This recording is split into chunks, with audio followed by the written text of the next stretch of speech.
Evening, everybody. Thank you for coming. Can everybody hear me if I speak at that volume?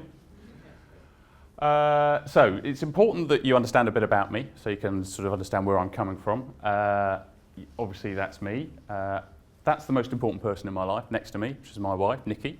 And if it wasn't for her, I wouldn't have been able to do any of the stuff that I've done in my career. She supported me. She took a career break in order to have the kids and allowed me to go and play at being a medico-politician. So I will dedicate this talk to her and thank her publicly. You may have seen me on telly. This is me on MasterChef. I am amazed how many people watch MasterChef. And you think you're getting this absolute, and the food is pretty special, but the meal that you watch, if anybody watches MasterChef, that meal took 4 hours. Because what happens is that they, first of all, you have to say what you expect, and then they plonk the dish in front of you, and then you have to talk to the camera about it, and then the next person, but you shouldn't talk to the camera, you should talk to the person that you, like you're having a conversation. And several of my colleagues couldn't do that, they kept talking to the camera, cut, start again.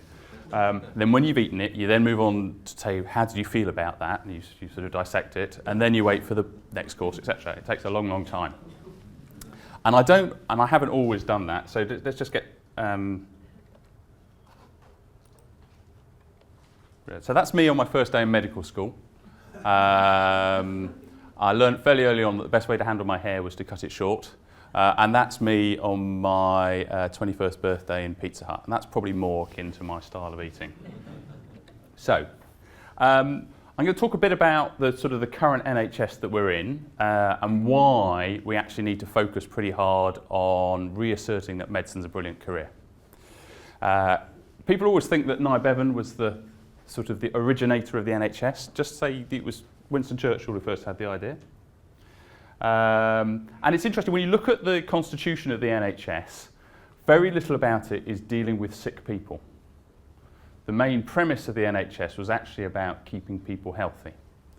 And we have become, I think the phrase National Sickness Service is perhaps overused, but it is very much, we don't focus enough on prevention, we don't focus enough on public health. And the long-term plan that's just come out is perhaps the first move in that direction, but we've really got to work hard at that, and I do think we have to invest more in that, otherwise the problem will just keep getting bigger and bigger. This graph is actually a year out, and you will have heard a couple of weeks ago that the satisfaction with the NHS has fallen again. So the satisfaction is the grey line at the top, the dissatisfaction is the orangish line there, and there they are coming together. We were probably most dissatisfied with the NHS before Labour invested all that money, and there does seem to be a good correlation with investing money into the NHS and how the public feel about it. So in some ways, as the dissatisfaction with the NHS increases and the satisfaction goes down, we may see more money. Both, and I'm apolitical, both political parties would have us believe the NHS is their baby. The other challenge we've got is that we have been good at getting people to live longer, but we haven't really got hold of the problem of people living with multi-morbidity and disability. And certainly what I've seen in my career, and I'm sure you'll all reflect on this as well, is that I tended to look after a much younger cohort of patients on my ward when I was a registrar, but now 20 years later, they are all sort of 75 or more, all have comorbidities, and it is a very different mix. And what the purpose of this graph is just to show that actually the length of time people are living with poor health is getting longer. So it's not just that people are living longer, but we're having to live with poor health longer as well.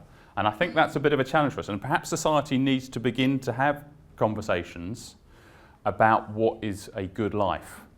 I think one of the big challenges, what I say to the medical students, I think the challenge that they've got as a generation is they're going to have lots and lots of things they can do. Genomics, CAR-T therapy, fantastic new treatments, but very little money.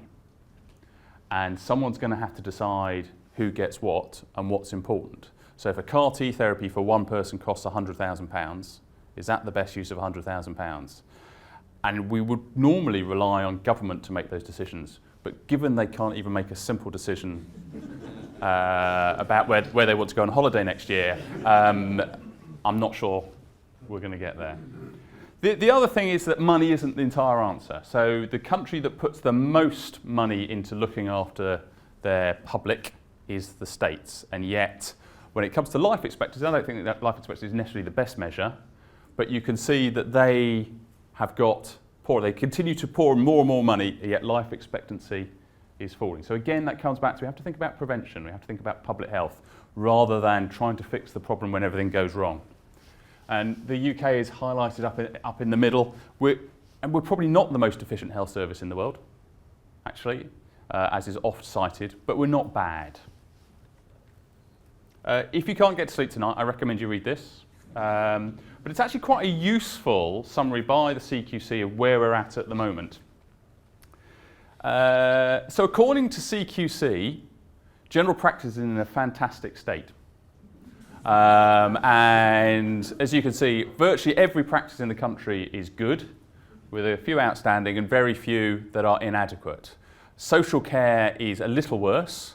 Mental health services are similar, but the worst place of all is hospitals. Now, interestingly, the public perception is completely the opposite way around. So that does raise the question: is what is the CQC there for? I do think they hold. I don't want to over-criticise them. I think they have a purpose. But we still don't have a metric of what good looks like in our NHS, and I think we have to think about that.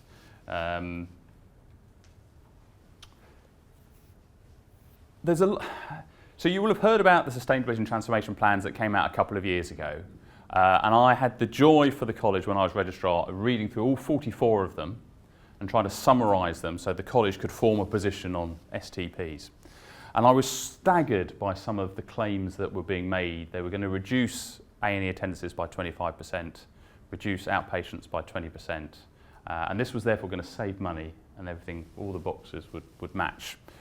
I think what I see in hospital is we are getting more and more people coming, that general practice is really struggling, and therefore I'm a full proponent of us trying to do something about general practice. And the college likes the idea of integrated care services, ICSs, and actually trying to get everything back in the community and primary and secondary care working as one with social care. That's a great destination, but it's going to take a long, long way to get there. And the challenge that we've all got at the moment is if you ring up many a GP practice, you know that you can't go see a GP for a couple of weeks, and you go to A&E and you can see a doctor within 4 hours. That is a challenge. And the public sort of has behaved that. So the number of A&E attendances this winter went up by 7%. We had a pretty mild winter. Our flu, we did have a flu, but it wasn't the worst flu we've had. A lot of people ended up on HTU and ITU, but that's because it was H1N1.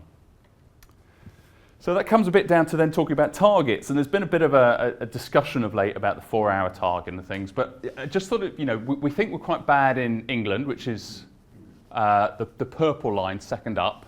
Scotland do the best, but we don't live in Northern Ireland or Wales.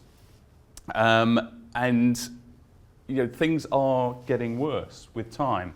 That's the 4-hour target, and we haven't really hit it properly in England since 2014.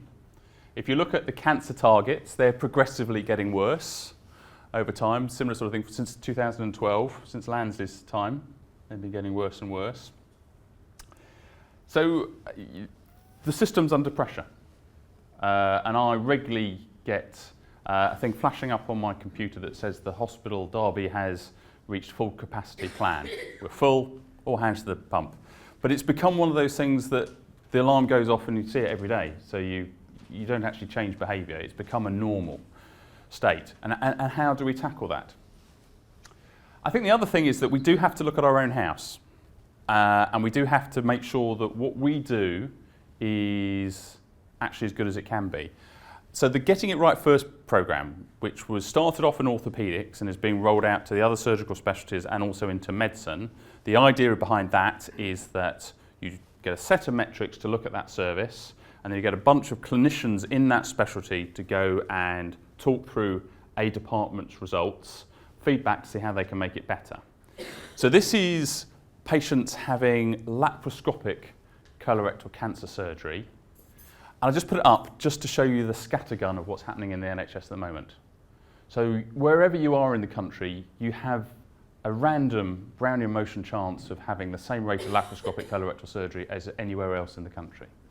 Surely we've got to do something about that. We've got to reduce variation. And a phrase that Simon Stevens comes up with, which I think is probably fair, is we have to convince the public that the NHS is an investable proposition. You know, we have to get a bit of our own house in order. Yes, we should ask for more money. Yes, the government needs to do its bit, but we also have to look at ourselves and say, what could we do better? And that's a challenge. So I call this my graph of doom. So I became a consultant at the beginning of 2002.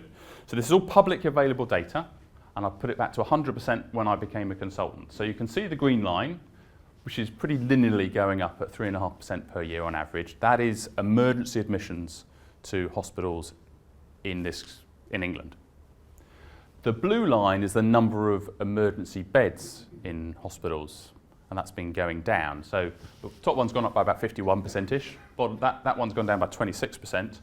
And the only reason that we've managed to keep the whole house of cards standing is by the red line, which is length of stay.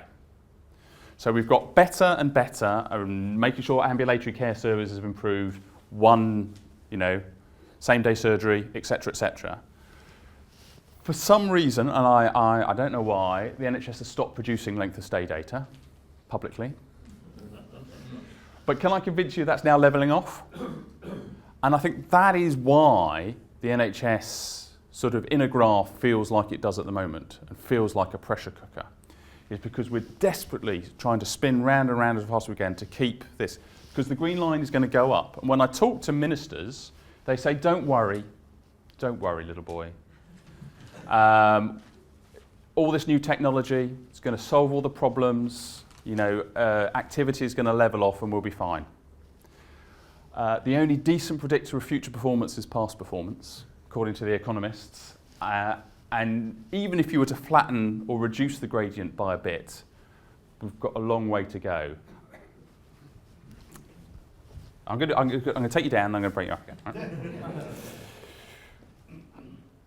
I think in medicine, I'm biased, that we have a challenge that we don't have enough doctors. So this data is over time. These are all consultant physician interviews in the country. So as the college, we go along to every interview and we get data from that. And the proportion of consultant interviews or jobs that are advertised that we managed to successfully appoint to has gone steadily down, is currently at 55%. So that means in this country, and in some specialties it's much worse, but your average physician, you have a 55% chance of filling that post. So you've seen that activity has gone up over the past 10 years by around 40%. In that time, the number of medical registrars has not changed at all. Last year, we advertised for around 1,400 consultant posts, and we filled just over 800. We produced 800 registrars with CCTs. It doesn't take a great deal of working out to understand why this gap is getting bigger. So I push very hard. I say we need more medical students. The trouble is if you can't fill these posts, we can't fill all the registrar posts. And the reason for that is because we can't fill all the core medical trainee posts. And the reason for that is we haven't got enough foundation doctors, and the reason for that we haven't got enough medical students. And you have to go back to the core substrate to then build it up. And that's reflected, this is registrar levels. The frequency of gaps in rotas at registrar level is 25%. Everybody is feeling under the cosh. And we here in the East Midlands have the lowest number of consultants per head of the population of anywhere else in the country. And there's some really interesting data going around at the moment in preparations for the workforce plan that shows, oddly enough, that it's London who underperforms the most. All the other big three regions of the country actually overperform for the number of trainees and consultants they've got, and activity-wise. London produces about a sort of work rate of about 50% to everywhere else. It might be private practice, I don't know. So I think we do have to, and lots of numbers, it's the colours I want you to look at. So So this is core medical training. And you've got deaneries up the side. They're not called deaneries these days, but well, everybody else still calls them deaneries. And you can see that back in 2014, we filled 100% of core medical training places. But in 2017 and subsequently in 2018, we've not managed to fill 90% of places. Now, is that medicine? And you talk to people, why don't you want to go into medicine? And they say they don't want to be a medical registrar. But it's also because people are not staying after foundation year. They are taking time out. Many of them come back, but not all of them. And we have this challenge that we are training a lot of people, but we're losing them. And the retention crisis is a big issue. But the reason I put that up there is just, so you look at, Northern, which is NOR in red, the fill rate is 71%, but in London it's 100%. Why is that? Would it be because there are more medical schools per head of the population in London than there are in the north? Maybe. Could it be that actually if you live in London and you have a medical partner, it's much easier to find two jobs where you can all live in the same house, whereas if you're in the north, one of you has a job in Newcastle and one of you has a job in Leeds, that's actually quite a challenge. And we have that a bit, don't we, with Boston and Nottingham and Lincoln. And I can remember the joyous trips up the A46 as a registrar. When it comes to registrars, that's core training. When it comes to registrars, it's even worse. And you can't really see it there, but 76% is the fill rate for medical registrars at the moment. And similarly, London does much better than everywhere else. And when it comes to registrar posts, there's a huge difference between different specialties. So you should be able to recognise my abbreviations are not too bad. But the things that we need people in are acute internal medicine, AIM, geriatric medicine, and probably respiratory medicine. I could predict what this hospital is going to have as a set of emergency admissions in the next 12 months easily, because it's the same in every country in the hospital. 33% will be respiratory. So we know what we need, but we can only fill 47% of acute medicine posts, geriatric posts 61%. But that's because we haven't got enough core medical trainees going through. And therefore, and it's also that we don't actually make those jobs nice jobs to go into. And the training is seen as very hard and not particularly pleasant. They're great specialties. And thankfully, we've got lots of fantastically inspirational people that will, but we just need more people coming through. I'll move on. So in summary, you could say that medicine is long hours, low pay, poor accommodation, indifferent food, lack of study time, and uncertain career prospects. And I talked to trainees, I said, does this sum it up for you? And they were, yeah. And then I pointed out that was said in 1977, and it was ever thus. But I do think things are different now, because I think before there were lots of things that kept you going. Number one was the medical school bar. Number two was the firm. And rightly or wrongly, having a group of people that you could actually reflect with. Modern phrase is reflection. But actually that's what we did in the medical student bar after work with the SR. You could talk about that difficult case, what went wrong, and you could together get over it. These days, everybody's spread so thinly, and we're never going to get those hours back. Again, every time I talk to trainees, I say, do you want to work more hours? And they say no. So if the European Working Time Directive was overturned tomorrow, it would make not a blind bit of difference. A, because it's in British law to start with, but B, the trainees don't want it. So we've got to find other ways to support people working within a team.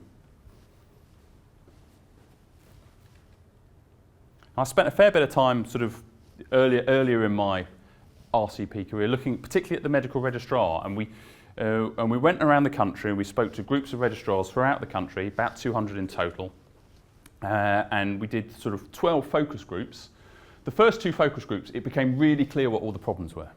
So after that we said, we know what the problems are, here are the problems that we've heard before, just tell us the things we haven't spotted, but what are the solutions?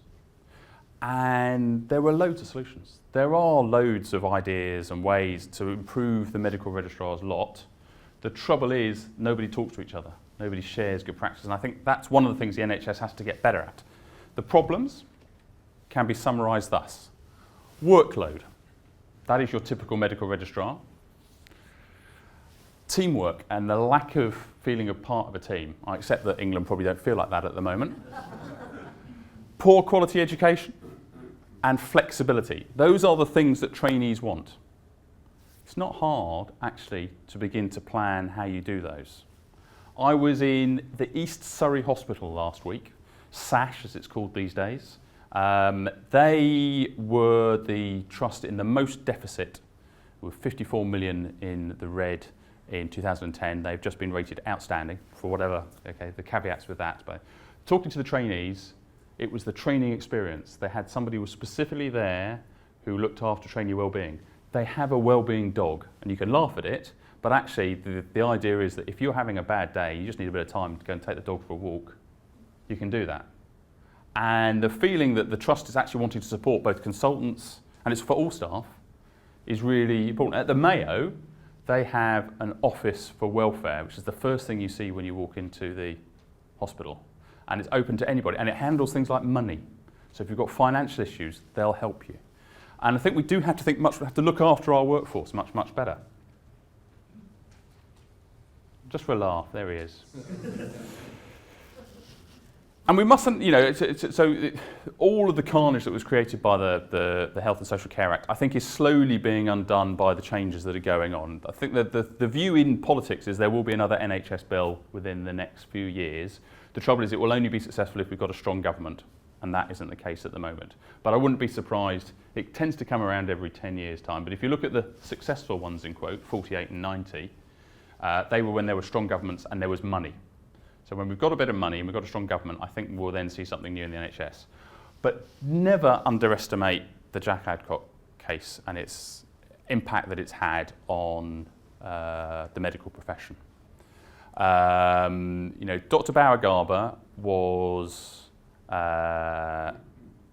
just back from maternity leave. She turned up to a shift, 2 SHOs down. Her supervising consultant wasn't in the hospital. Things went wrong, the IT system was down. I've turned up to work like that. And then, when things went wrong and someone died, and she willingly says that she made mistakes, but then to be charged with manslaughter and to be dragged through the courts, etc., etc. And there are all sorts of issues, but it showed that actually they're but for the grace of God. And also that the way that the NHS treats you when things go wrong is to blame you. And that is a palpable feeling in any room of trainees and probably most consultants. And we've got to do something about that. And I think some of the new NHS leaders, Dido Harding in NHS Improvement, they get that and they know that that's something that's got to change. But it will take a long time. So, system solutions. I've said publicly we need to double the number of medical students, and I'll convince you. This is the demographic of physicians. So this is the number of physicians at different age groups by gender. And it will not surprise you to know that red is men.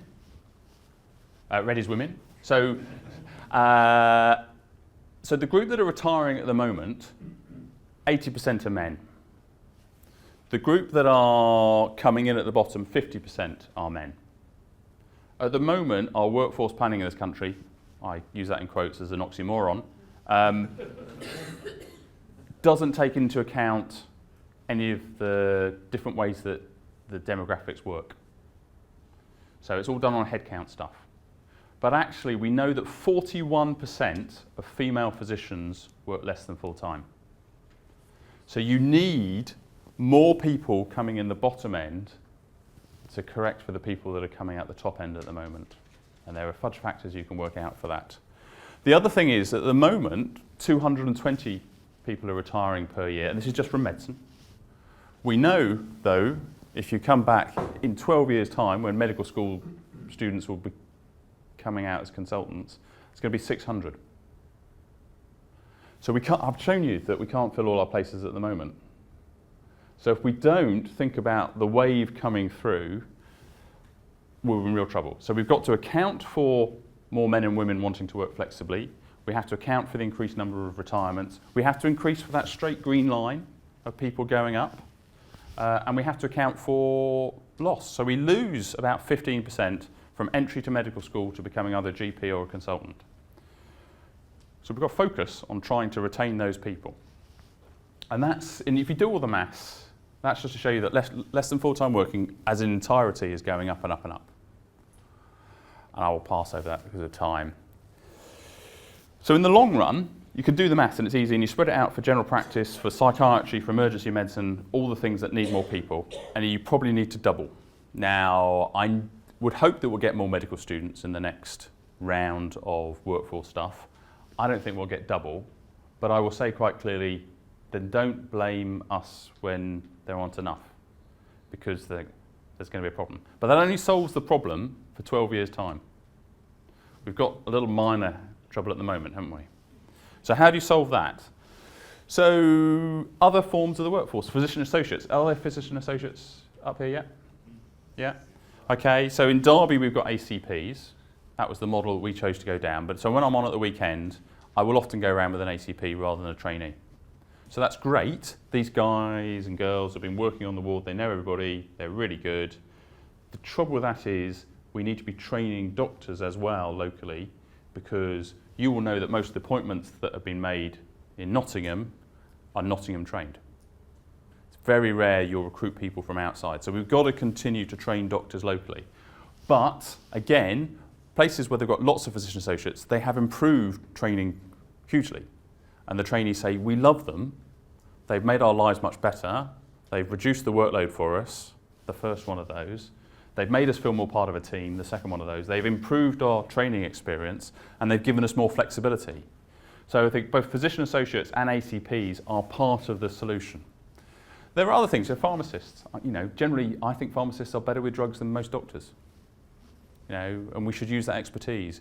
In places like Brighton, they've trained healthcare assistants to be the scribes on the ward. Those hours we spent trooping around after people writing stuff in notes, there was a bit of learning there, but generally it wasn't. There are other people that could do that, and we could free up more time. Shape of training. So shape of training, the idea with shape of training was that accepting that the people that are coming into hospital are more multimorbid, older, and have more general medical problems, we need to create a new cadre of generalists. And one of the ideas behind shape of training was to try and do that. Now, I don't think it's actually achieved that particularly well, but what it has done, it has created for medicine a third year after core training as it is seen now. And that year, we have yet to see how it's going to play out, but it's a once-in-a-generation opportunity for us to make internal medicine really sexy and a thing. And that's what I challenge the heads of schools to say, you can make this so medicine is something, the medical registrar is something that people really want to be. If we screw it up now, I don't think we'll get that chance again. But with shape of training, we do have that opportunity. Okay, so that's the system bits. So this is what we can do as individuals. The junior doctors' strike was a very bad time for us all, and we must learn from it. But that's not why I've got this slide. I've got this slide to say that you can't find anybody more miserable with a balloon. That is how people feel about medicine. We want them to feel like that. So that's my daughter, who's given permission to have a semi-naked photo put of her in public, and my godson, who has done the same. But when was the last time you felt like that about medicine? And what I'd normally do at this point with trainees and consultants is I'd get them to speak to the person next to them, which I hate doing that sort of stuff, and say, why did you go into hospital medicine? When are you happiest? And how do you want to be remembered? And if you do that, and I did this at the Society of Acute Medicine last year in a room full of 400 people, and I've done all of the stuff before, and everybody was, oh, the NHS we're doomed. The balloon slide got a bit of a laugh, but then I did this, and the room transformed. Because suddenly people remembered why they wanted to go into medicine and what made them tick. And it was fantastic to see. And I can say it again, but I won't make you do that. So why did I go into medicine?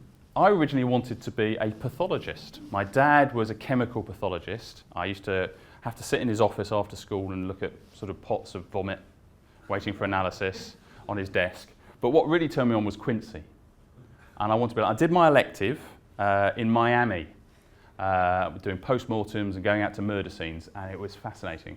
But I realised that I was going to have to spend a lot of time looking down a microscope. And I was having doubts about that. I wasn't sure that's really what I wanted to spend a fair bit of my time doing. And then I met David Rubenstein. And he transformed my view. And he made me want to be a physician, that medicine was something that really exciting, really interesting. If you try and Google for a picture of David Rubenstein, you can't find one anywhere. He's one of those sort of mythical figures. And when I became president, he turned up at my inauguration ceremony, and I still choke up a bit, I almost cried to think that the guy who inspired me felt that it was worth coming to my do. It's cool. We did a survey asking people how they wanted to be remembered a year or so ago. And these were the responses. So we had about 2,000 responses to this survey, but this is a typical group of comments. Caring, great physician and teacher, did my best for patients, I was tireless in pursuing excellence. Not I made a lot of money, not I was a famous professor, I was caring. We forget what makes us doctors. I think one of the striking things I notice with people who get suspended by the GMC is that their whole reason for being disappears. They can't be doctors. And that's what really gets them. And that's why we have this problem with people committing suicide when they're sort of under investigation, is because they can't be what makes them. The GMC look like they actually do something about that, and the turnaround time should get better. So I did a whole bunch of stuff looking at sort of the research about what makes us feel good at work, and not just medicine, but sort of hopefully a bit more applied to medicine, but in all professions. And there's lots of things that sort of talks about what motivates us as humans. There's some really interesting stuff about blood donation. So if you offer to pay people to give blood, donation rates drop. If you say we'll give you time off in lieu, or we'll donate the money to charity, donation rates go up. Isn't that interesting? Because the people who tend to give blood are altruistic. And so if they then associate giving blood with not being altruistic, actually it turns them off. Slightly counterintuitive. Has anybody seen this? This is a classic psychology experiment. Anybody seen it before? Okay, so you are in a room with a table, a candle, honestly it's a candle, a box of drawing pins, and a book of matches. And your challenge is to put the candle on the wall, light it such that it does not drip on the table. Now, I could leave you to do that. The average time is about 15 minutes. It is a complex lateral thinking challenge that most people will get to, but the average time is 15 minutes. That's the solution. You empty the drawing pins, you put the tray you now have on the wall, and Bob's your uncle. There's lots of psychological reasons. We have concrete thinking that we don't see it as a tray and a lot of drawing pins. We see it as a tray of drawing pins. But the interesting thing about that is if you take a group of people who haven't seen it before and you give them the challenge and you say, we'll reward you if you do it in the fastest time. And if you're the fastest person, we'll give you 50 quid. And if you're in the top quartile, we'll give you 25 quid. And compare that to the people who are doing it for fun do it 3 minutes faster on average. And it goes to show that reward, or putting pressure on people, when it comes to complex lateral thinking tasks, which is medicine for the most, doesn't work. And it actually makes people take longer. So we need to think about the algorithmic stuff that we do. By that I mean sticking Venflons in, filling out prescriptions. You can improve productivity by paying people more. But if you want people to be better doctors, to look for those interesting diagnoses you might otherwise meet and be a better communicator, paying them more or putting them under pressure is not the right way forward. Interesting, if you set it up like that and take the drawing pins out of the box to begin with, people get it within a couple of minutes. The other thing that's really interesting about psychological literature is if you take a group of people and you have a task that you set them, and there are various tasks that have been done in the literature, and you either show them a comedy clip or you give them a little reward in the form of something they like, they will be on average 15 to 20% more productive in that algorithmic task. If you get them to reflect and think about something awful that's happened in their life, like a bereavement, their productivity goes down by 10%. So there's lots of evidence that the happier we are at work, the more productive we are. Good companies like Google, apart from tax, but companies that look after their workers do much better because they realise that. And the NHS has to realise that.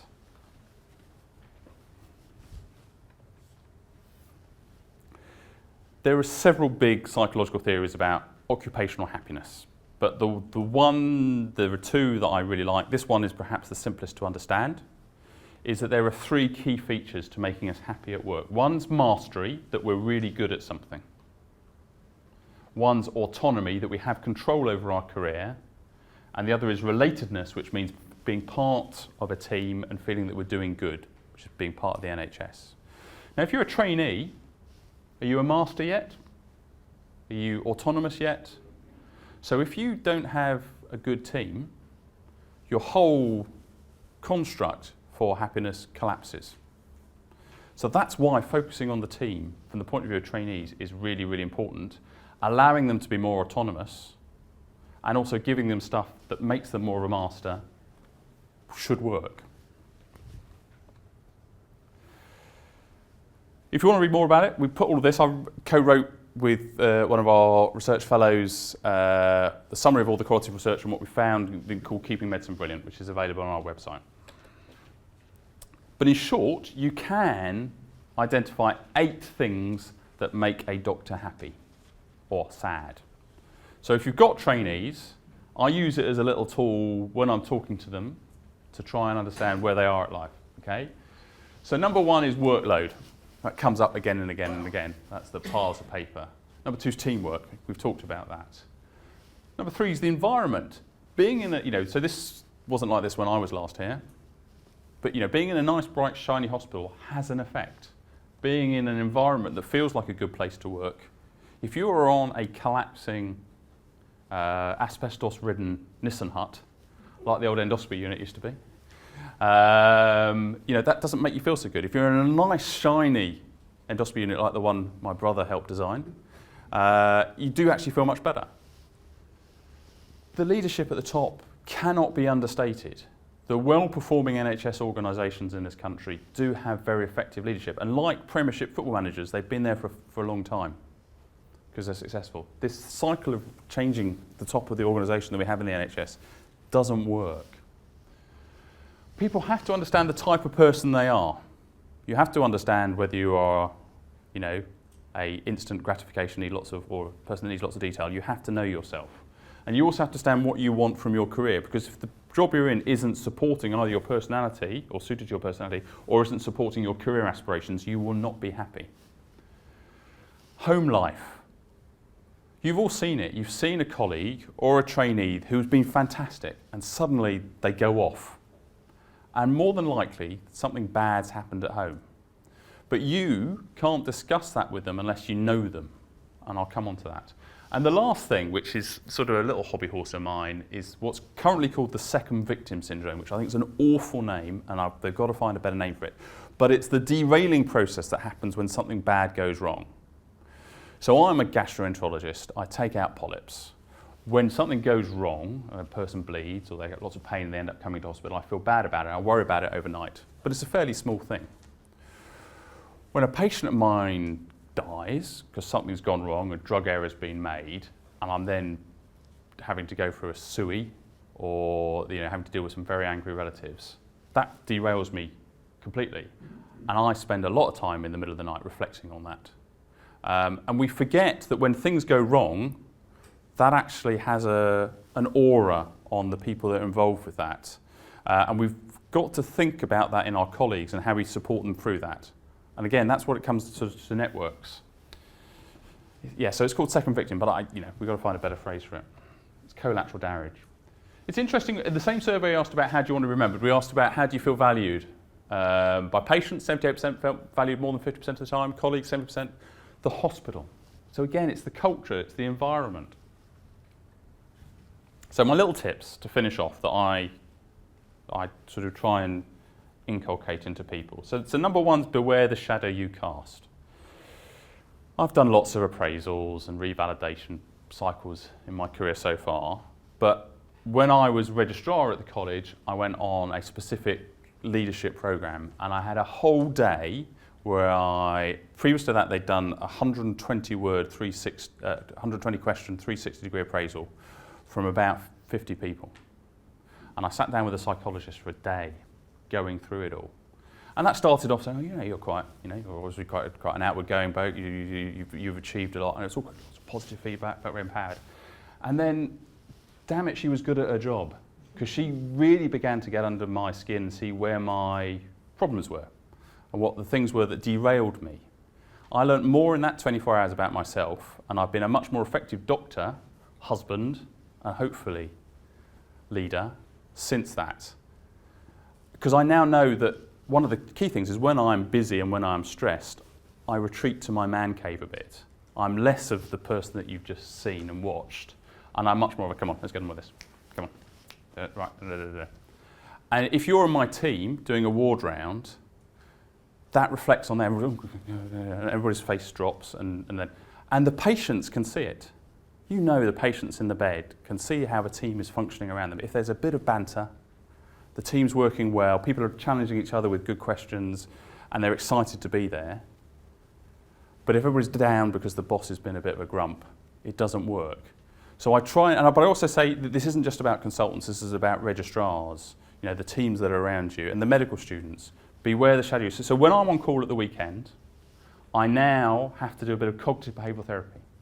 Because I know when I go in onto the AMU at 8 o'clock in the morning, for that weekend the only direction is down. So if I start low, by the end of the weekend I'm in hell. But if I start as high as I can be, and some of that is, cognitive dissonance, but I would go in and say, morning everybody, how's that? And you would be amazed how infectious that is. And you'd be amazed how fast the ward round goes, much more you enjoy it, and you can see the patients actually get something from it. So that's the first thing I would say to trainees and consultants, beware the shadow you cast. The second thing is know yourself better. The happiness is on a reasonably Gaussian distribution. So there are 2.5% of people who are eternally happy. Oh, aren't they annoying? Okay? But occasionally they're okay to have around. They're a bit tiring, but occasionally they can be amusing. The group to watch out for are the 2% at the bottom. They're the dementors of the world, or in occupational happiness psychology, they're known as mood hoovers. And so what I say to them is, so in the average room of 50 people, there'll be a mood hoover. So who is that in here? And what I say to people is you've got to spot those people, and sometimes you've got to work with them. But don't work with them unless you have to, because they're just going to drag you down. Spend time with people who think happy. Do a bit of right shift in your happiness. We've got to get to know each other better. I purposely stop my ward round halfway through and we go for coffee and I buy it. I don't do much for my trainees, but I can buy them. Other types of coffee are available, by the way. Because that moment, and I've actually started with my educational supervision meetings. I've taken to, rather than sitting in front of the portfolio on the desktop, we go to Costa and we have a natter. And that actually then allows me, and has a license, and I know that person a bit better. And so when something does go wrong at home, we can talk about it. Maybe not as much as we could do, but we've got to get to know each other better. And the only way to do that is to spend time together. And some of that time needs to be off the ward. The other thing is we've got to know a bit about ourselves and what really makes us tick. So I enjoy data. I didn't realise I enjoyed data until I sort of started doing workforce stuff. I enjoy research. Don't get much time to do that anymore. I enjoy giving talks. I enjoy bedside teaching a bit, but I'm probably not that good at it. So I try and stick to the things that I enjoy doing, and I make time to do that. And I think, that's why, and one of the pushes I push back onto the NHS guys at the top is we've got to allow consultants more time, headspace time, to do stuff they want, be it research, teaching. And they're getting that. The really good thing is that HEE have got it, And this whole idea of 4 days of doing clinical medicine and 1 day of doing something else is really beginning to take off. And I think, and hopefully we will be able to, in the new plan, try and convince everybody working that every medical registrar does an 80-20 job. That's my dream. And I think we can do that because I think we can demonstrate that we can improve recruitment by 3%. It's all we need to do. It'll pay for itself.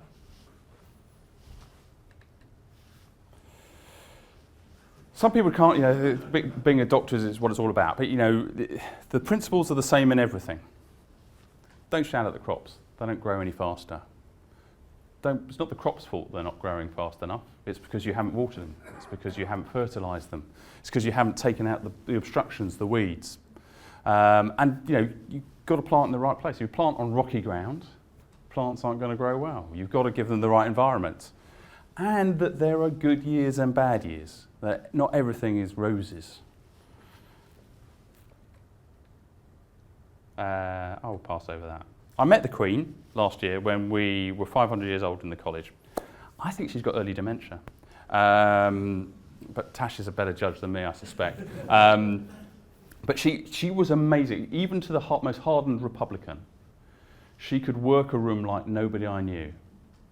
Go around, anybody, whatever your background, she could find something to talk to you about. Remarkable. But she unveiled our charter, and one of the things, so we wrote a charter for our 500th birthday, and when we wrote it, I thought this was going to be like herding cats. I have 25 members of council, and I said, just tell me what are the top 3 things you think about when it comes to being a physician. And there was just synergy. There were 10 things that came out from that clearly grouped themselves. We wrote it as a group, and it took a week. It was perhaps what I thought was going to be one of the most challenging things. It was really easy. Because what makes us physicians, what makes us enjoy, are pretty easy. We want to provide high quality care for patients. We want to provide high quality education. We want to ensure that we actually set a good example. We want to promote research. They're easy things. So, that's my last slide, because I've got a son as well, there, and he gets upset if I don't include him on the slide. So this was at Twickenham when his team won the Under-18s Rugby Cup, which was my proudest dad moment. But I do think, you know, we need to do more of this. We need to say medicine is brilliant, because there is a lot of rubbish. I will do my best as president of the RCP to try and do some of the system things, and I'll do my best to try and encourage people to do the stuff that they can do locally. I wouldn't do anything else. I think I've got the best job in the world, and it's been an honour to speak to you.